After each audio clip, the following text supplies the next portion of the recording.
KSR9 news కి స్వాగతం. మీకు దండం పెడతా నన్ను వదిలేయండి, నేను డ్రగ్స్ తీసుకున్నట్లు నిరూపిస్తే దేనికైనా సిద్ధం. నటి హేమ. అందరికీ నమస్కారం అండి. గతంలో ఎలా అయితే నా మీద పాజిటివ్ వచ్చిందని ఛానల్ వాళ్ళు, మీడియా వాళ్ళు అండ్ యూట్యూబ్ ఛానల్స్ వాళ్ళు ఎలా అయితే ప్రచారం చేశారో అదే పాత న్యూస్ ని తీసుకుని వచ్చి మళ్లీ టెలికాస్ట్ చేస్తున్నారు. పాజిటివ్ వచ్చింది అని చెప్పి. ఇంకా చార్జ్ షీట్ నేనే చూడలేదండి, ఇంకా చార్జ్ షీట్ నా చేతికే రాలేదు. సో అలాంటిది మీ చేతికి ఎలా వచ్చింది? మీరు ఇలాంటి న్యూస్ ఎందుకు స్ప్రెడ్ చేస్తున్నారో నాకు అర్థం కావట్లేదు. నేను చాలా ప్రయత్నిస్తున్నాను. ఈ మధ్య కాలంలో ఎన్టీవీలో మళ్లీ న్యూస్ యథావిధిగా చేస్తున్నారు. ఎన్టీవీతో నాకున్న ప్రాబ్లం ఏంటంటే అక్కడ క్రైమ్ రిపోర్టరు రమేష్ వైట్లా అని చెప్పి ఆయన ఉన్నారు. లాస్ట్ టైం కూడా పుడింగ్ ఎలిమెంట్ విషయంలో కూడా ఇట్లానే రాంగ్ న్యూస్ వేశాడు అతను.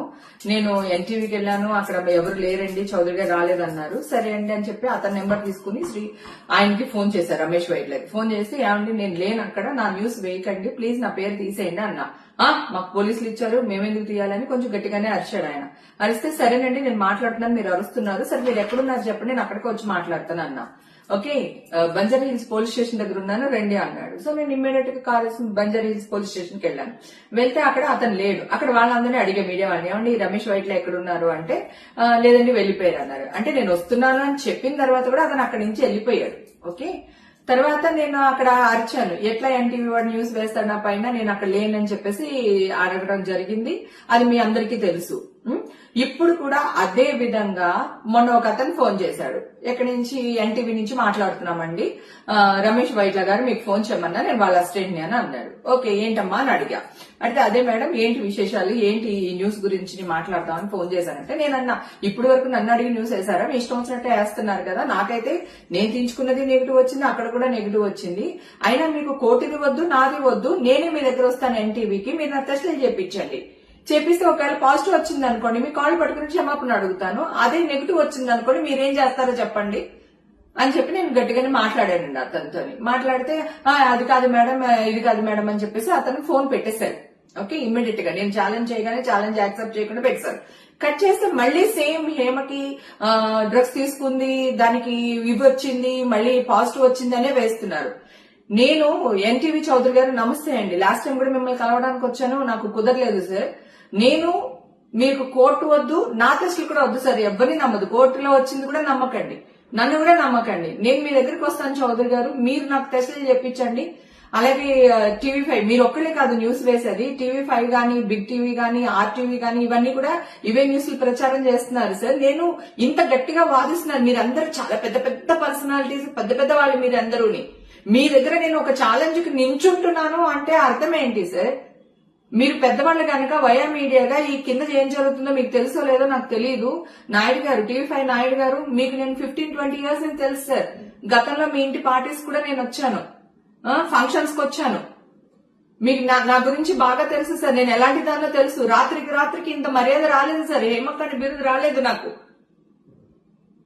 నేను వాదిస్తూనే ఉన్నాను సార్. మా ఇంటికి వచ్చి బిర్యానీ పెట్టి లైవ్ లోకి వెళ్తే కూడా వాదిస్తుంది, బొకాయిస్తుంది అని వేశారు. నా టెస్ట్లే లేవండి, నేను ఇప్పుడే ఇస్తున్నాను, మీరు ఎలాగ నెగిటివ్ వచ్చింది పాజిటివ్ వచ్చింది అని వేస్తున్నారని అడిగితే వావ్ యాక్టింగ్ చేస్తున్నా హేమాని ప్రచారం చేశారు సార్ మీరు. అలాగే రవిప్రకాష్ గారు, మీరు కూడా నాకు చాలా చోట్ల కనిపించారు, చాలా పార్టీస్ లో మనం కలిసాం, డిమానిటేషన్ టైంలో కూడా కలిసాం, నేనేంటో మీకు తెలియదా? అలాగే టీవీ5 యాంకర్స్, ప్రముఖ యాంకర్స్ తో కూడా నేను పార్టీస్ చేశాను, బర్త్డే పార్టీస్ కి అటెండ్ చేశాము, మన సంగీతకి అదే అటెండ్ చేశాము. నేనేంటో మీకు తెలియదా సార్? సో దయచేసి మిమ్మల్ని అందరిని అడుగుతున్నారు, రాధాకృష్ణ గారు, ఏబిఎన్ రాధాకృష్ణ గారు, ప్లీజ్ అండి, మీరు పెద్దవాళ్ళు గనక మీ 4-5 డిసిషన్ తీసుకుని ప్రింటింగ్ మీడియా వాళ్ళని, యూట్యూబ్ మీడియా వాళ్ళని, మీ మీడియా వాళ్ళని ఒక చోట చేర్చుకుని మీరందరు డిస్కషన్ చేసుకుని నన్ను పిలవండి సార్, ఎక్కడికి రమ్మంటారో చెప్పండి, నేను వస్తాను. డ్రగ్స్ అనేది నా బాడీలోనే ఉంటది కదా సార్, నాకు టెస్టులు చేయించండి అంటున్నాను కదా, నేను పబ్లిక్ గా వస్తాను అంటున్నాను. ఒకవేళ పాజిటివ్ వచ్చింది అనుకోండి సార్, మీరు ఏ శిక్ష వేసినా నేను భరిస్తాను, ఆ శిక్షను అనుభవిస్తాను నేను. సరే నాకు నెగిటివ్ వచ్చింది అనుకోండి సార్, మీ పెద్దలందరూ కలిసి ఏం చేస్తారో మీరే నిర్ణయం తీసుకోండి సార్. ఆల్రెడీ ఫిల్మ్ న్యూస్ వాళ్ళందరికీ నేను ఫోన్ చేశాను, నేను ఫిల్మ్ రిపోర్టర్లు అందరికీ ఫోన్లు చేశాను, వాళ్ళ అసోసియేషన్ కింద ఒకటి ఫామ్ అయి ఉంది కదా, వాళ్ళకి ఫోన్లు చేశాను నేను. సాక్షి టీవీ స్వప్నతో కూడా మాట్లాడాను. అలాగే డిజిటల్ మీడియాకి సంబంధించి గ్రేట్ ఆంధ్ర మూర్తి గారితో ప్రేమతో కూడా డిస్కషన్ చేశాను. లక్ష్మీనారాయణ ఎన్టీవీ మన ఇది వరకు మీ టీవీలోనే పనిచేసే వాళ్ళు ఎన్టీవీలో ఇప్పుడు టీవీ9 కి వచ్చారు. అతనితో మాట్లాడాను, రాంబాబుతో మాట్లాడాను, నాయుడుతో మాట్లాడాను, స్వప్నతో మాట్లాడాను.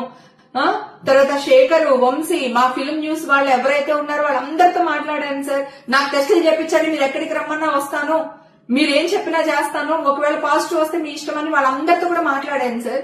నేను మాట్లాడిన తర్వాత కూడా ఎగైన్ ఈ న్యూస్ లో వస్తున్నాయి. మేమే చూడలేదు సార్ ఇంకా షార్ట్ షీట్ మీ దాకా ఎలా వస్తుంది? ఎవిడెన్సెస్ ఏంటి సార్ నాకు అర్థం కాదు.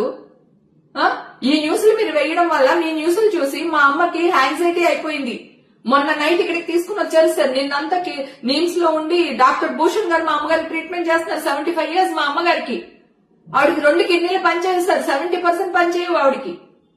బ్లైండ్ లో క్లాట్ ఉంది దానికి. ఈ గుడ్డు పడుకున్నది గుడ్లేదు, కూరెట్టుకున్నది గుడ్లేదు, ఊడ్చిరాకుతానంట చెప్పుకున్నా అంతే. అదే అది కూడా గుర్తులేదు నాకు. మీ వల్ల నేను పరువు కోసం చచ్చిపోతాను సార్. పరువు కోసం చచ్చిపోతాను నేను. నా ఫ్యామిలీ తలదించుకునే పని ఈ రోజు వరకు చేయలేదు. నా ఇండస్ట్రీ నా వల్ల తలదించుకునే పని ఏ రోజు చేయలేదు సార్. ఈ రోజు కూడా చెయ్యను. గతంలో చేయలేదు, ఫ్యూచర్ లో చెయ్యను సార్. దయచేసి దండం పెడుతున్నాను మీకు. దయచేసి మీ పెద్దవాళ్ళందరూ రాధాకృష్ణ గారితో సహా, నాయుడు గారు, రాధాకృష్ణ గారు, ఎన్టీవీ చౌదరి గారు, మీరందరూ కలిపి ఒక డిసిషన్ తీసుకుని నన్ను ఒక 2-3 రోజుల్లో మీ దగ్గరికి పిలవండి సార్. పిలిచి నాకు టెస్టులు చేయించండి. కోర్టు వద్దు, ఏమొద్దు, మీరు టెస్టులు చేయించండి. నేను రెడీగా ఉన్నాను. నేను మీకు అందరికీ సారీ చెప్తాను సార్. మీరు ఏ శిక్ష చేసినా అనుభవిస్తాను. అలాగే నాకు నెగిటివ్ వస్తే నాకేం న్యాయం చేస్తారో చెయ్యమని అడుగుతున్నాను సార్ నేను. Thank you sir.